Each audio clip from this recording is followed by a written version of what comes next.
Вообще играть мускулами не его стиль.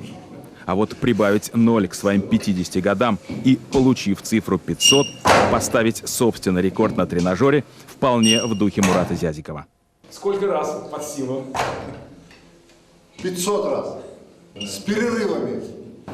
Президент, который там на больничном, на таблетках, ну это уже не то. Это уже не созидание, это уже не работа.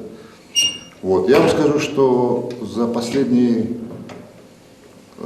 6 лет, неполных 6 лет, я не знаю, что такое там выходные, что такое больничные, что такое отпуск. Ну, мой отпуск, он весь, в основном я его провожу в горной части Ингушетии.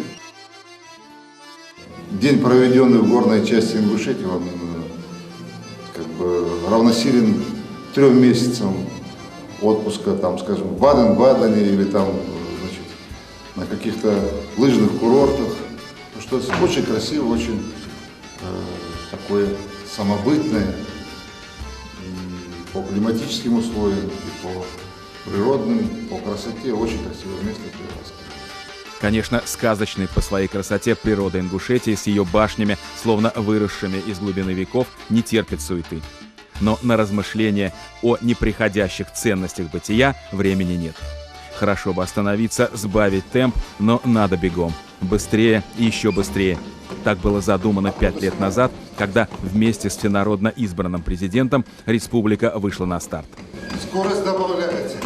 То есть это движение республики. Вот, потому что если кому-то надо за год что-то делать, а нам надо это делать за месяц. Главное выдержать, не сорвать дыхание и обязательно побеждать, как в детстве, когда сам занимался спортом, играл со сверстниками в футбол.